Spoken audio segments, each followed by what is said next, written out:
Okay. Let's get into this. We're doing a deep dive into a really specific report on a drone strike. And we're not just looking at the explosions, but really trying to understand the mechanics of this kind of low-cost, high-volume warfare we're seeing everywhere now. Right. We've got video analysis of an attack on a critical military target. And the first thing that jumps out, the hardware, is just, it's staggering. Hmm. We're talking about the Ukrainian FP1 attack drone, and sources are suggesting this one platform accounts for 60% of Ukraine's drone strikes on Russian targets. 60%. Yeah, 60. I mean, that is an almost unbelievable operational reliance on one single piece of kit. And that number, that 60%, it really defines our mission here. You know, we're not just looking at whether a strike was a success.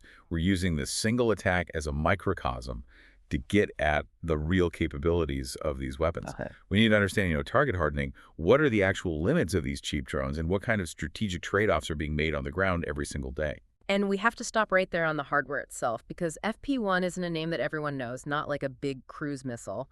What exactly are we talking about here? What makes it such a workhorse? That is the crucial context. The FP1 is essentially a customized FPV drone, first-person view. Like a racing drone. Think of a racing drone or a really sophisticated consumer drone frame, but it's been heavily modified for military use.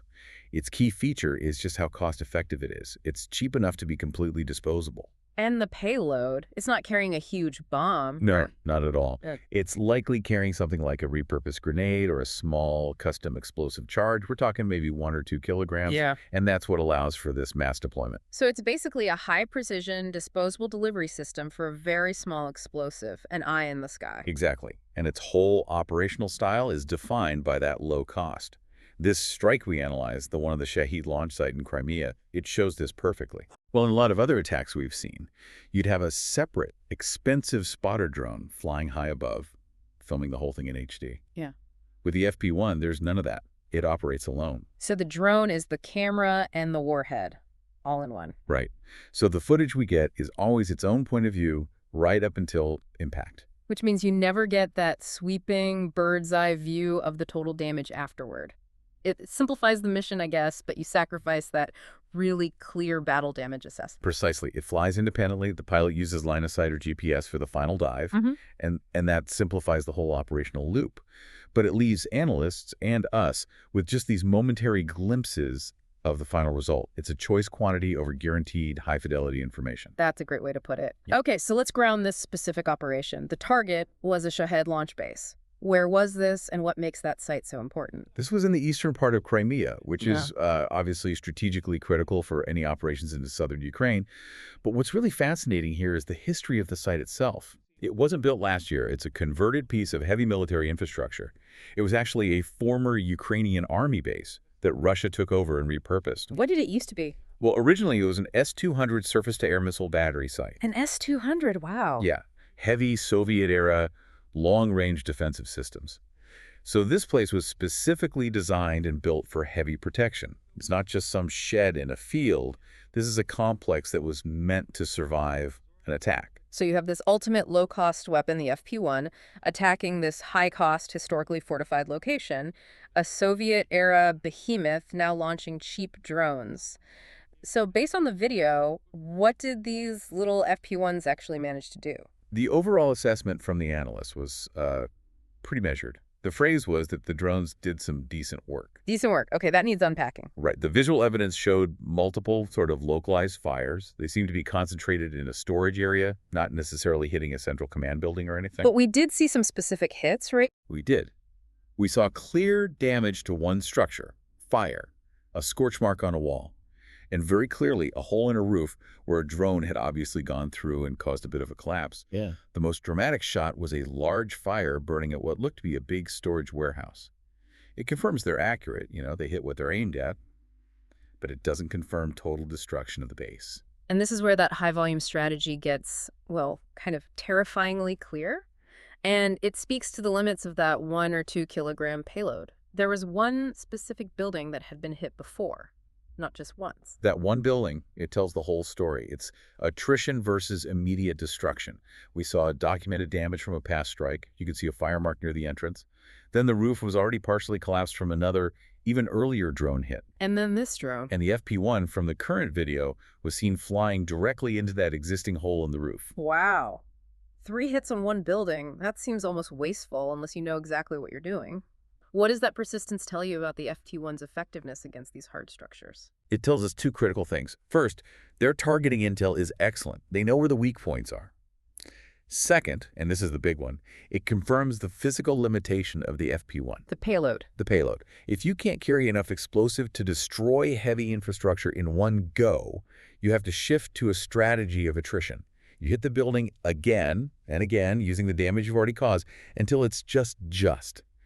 It's no longer useful. It's death by 1,000 cuts. So the FP1 is great, but its ceiling is defined by what it can carry, not where it can fly. It has a high success rate, but mostly against, what, softer targets. Exactly. It's phenomenal against things like logistics trucks, soft-skin vehicles, and the storage sheds we saw burning. But that limitation becomes obvious when you're up against a reinforced converted S-200 site.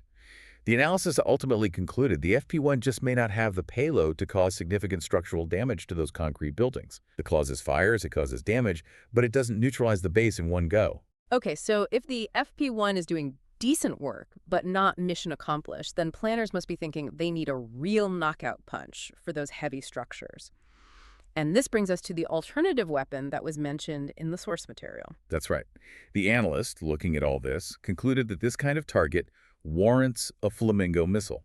And that's a clear admission that if you really want to turn a concrete bunker into dust, you need something heavier. The FP1 is cheap attrition. The Flamingo is the hypothetical high payload solution. But hold on, if the FP1 is so reliable, that 60% number, why would you risk using something like the Flamingo? Because the sources were pretty clear that it has some massive drawbacks. And that is the core operational dilemma. It's where the cost-benefit analysis gets really, really complicated. Because while the Flamingo carries that bigger payload you need for a structural kill, the sources say it has proven to be, and I'm quoting here, quite inaccurate. Quite inaccurate. Yeah. They noted there are still kinks to be ironed out. So you're trading these highly reliable, precision, low payload strikes for a high payload option that might just miss the target completely.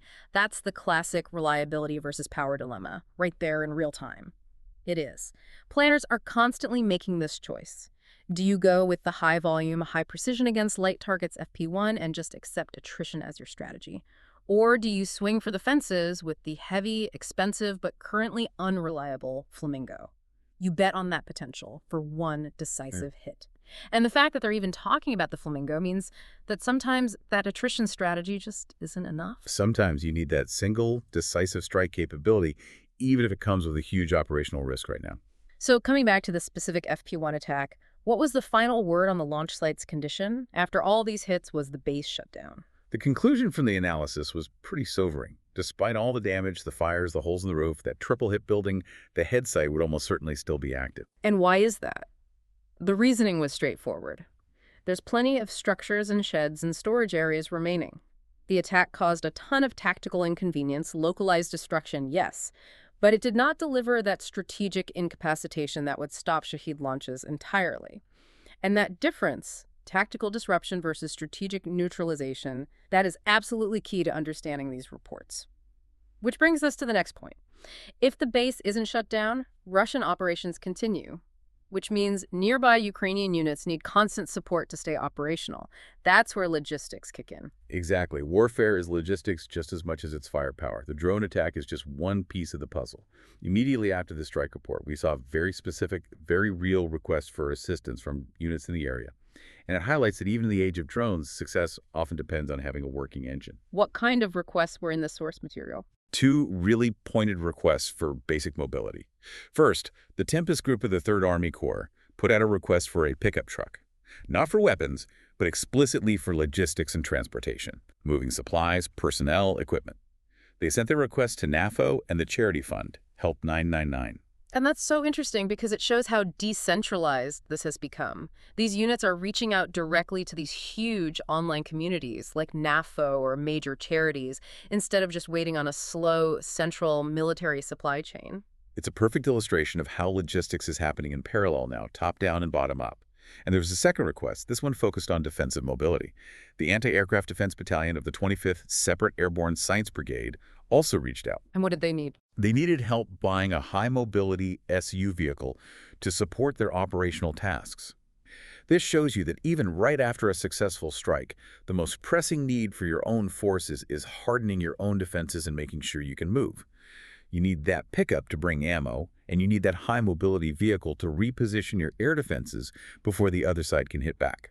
It's the whole spectrum of effort, isn't it? From a few $100s for a single-use drone to tens of thousands for a reliable truck. It just reminds you that technology changes, but the fundamental need for logistics is still the bedrock of it all. Absolutely. So let's bring this all back. What are the key takeaways from this deep dive for us, for the audience trying to stay informed on these conflicts? I think we've got three big insights. First, the overwhelming reliance on these low-cost, independent, disposable platforms like the FP1. They're the new artillery shell, really. Second, that crucial difference between a successful strike on a light target, which gets you that localized attrition, versus the extreme difficulty and payload needed to seriously damage heavy converted infrastructure like that old S-200 site. And the third point would be the strategic context, the importance of those repurposed, fortified sites in Crimea. Turning a Soviet SAM base into a drone launch pad just shows how valuable that existing durable infrastructure really is. And to connect that back to you, the listener, understanding these technical limits helps you read between the lines of the news.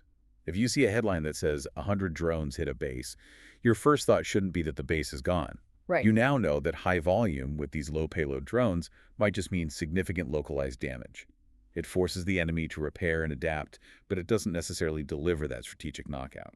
That distinction, volume versus decisive destruction, is so critical. It really defines the grinding nature of attrition warfare right now. It does. So as a final provocative thought for you to take away, based on this trade-off we've been discussing, the one between the reliable FP1 and the heavy but inaccurate Flamingo missile, what is the best path forward for military planners? Should they pour resources into perfecting that heavy, inaccurate missile, fixing its guidance to get reliable one-shot kills? Or should they just double down on what works, maximizing the volume and swarm tactics of the lower payload drones like the FP1? It's the choice between investing in a single, high-cost silver bullet or investing in a massive, distributed, low-cost swarm. The answer to that question will probably define the future of this kind of warfare. Something to think about next time you see a headline about a major drone strike. Thanks for walking us through all this. Anytime.